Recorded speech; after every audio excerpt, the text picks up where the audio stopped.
So to do problem 5, part A, we're calculating the expected value for a dice game. And in the dice game, there's a couple things happening.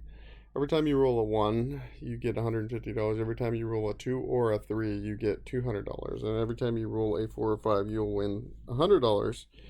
But if you roll a 6, you will lose 450 of your winnings. So, with that being said, to calculate the expected value for 5A, oops. Let me make sure I'm recording. Yeah, we're good.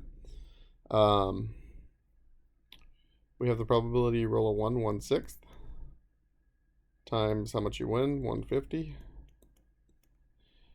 plus 2/6, because 2 or 3, that's 2 out of 6 chance, 200, plus 2 out of 6, and you win $100 for a 4 or 5, and plus 1 out of 6 times negative $450. Okay, so let's do the math on this. This is 150 6 plus 400, 6 plus 200 over 6 minus 450 over 6, which is 750 over 6 minus 450 over 6, which is 300 over 6, which is $50. So there's an expected value that they're giving you $50 per roll. So, part B, I know it doesn't tell you, but I'm going to tell you anyway. It says, should you blank play the game or take your money based on what the expected value is? So, $50 times 10 is equal to $500. They are offering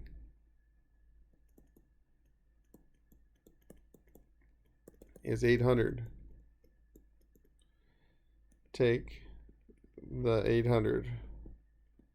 So clearly don't play the game because you're expected to win less than if you would have just taken the money from them. So that would be how you would do that one. For the next one, it says assume random guesses are being made, determine the probability of a correct answer if there are 5 possible answers on an SAT. So for part 6A, possibility of correct, 1 out of 5, which is a 0.20, 20% chance. Okay. Part B, determine n. N is equal to 7. There are 7 questions you're going to guess on. And so we're looking up here at that information.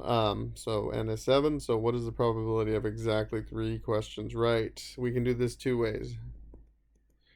First way is binomial theorem. So we've got 7 choose 3. We have 0.2 to the, we want 3 of them to be right. And then 0.8 to the 4th.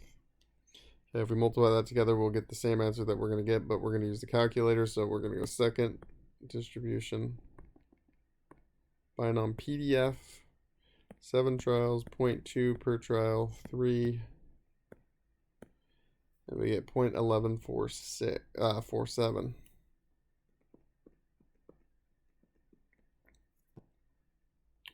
For the next part, we want no more than 5 right. Okay, so if that's the case, we want binom CDF this time, because we don't want to have to do each individual one. 7 trials, 0.2 per trial, no more than 5. 9996. Oops. And that would be our solution for that one. Okay, I hope you're understanding what's going on. If you're not, make sure you do the homework. There is practice on these things in the homework sections. Let's be ready for the test. For the next one, we have a NFL releases data suggesting the heights of players are normally distributed with a mean of 68.1 inches and a standard deviation of 0.78. Determine the probability of the following. What is the probability that a player is under the height? I put 5'10". Obviously, you can pick anything you want. So we're going to go second. We're going to use the normal CDF function. Lower bound can be anything. Negative will work. Upper bound needs to be 510 in inches. So 510 in inches is 70 inches. Oops. So 70 inches. So we're going to put 70. 68.1 and 0.78. Make sure, yeah, 0.78 is good. So 0.9926. So for 7a, 0.9926. So we use the normal CDF function. Part B, 5.6 and 5.7. So 5.6 is 66 inches. I've done that beforehand. 6 inches less than 6 foot, which is 72. 66. 67, these two stay the same. 0.0757. Okay, that is that. And finally, we want to do one more thing, and we want to do when it's greater than 60, than 5.7, which is 67.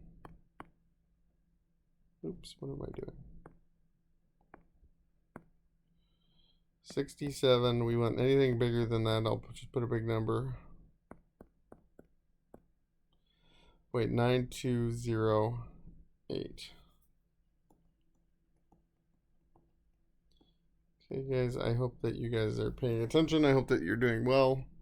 I hope that you're staying safe. Go ahead and watch the next video, and we're almost ready for the test. Make sure you keep practicing. Thank you, guys.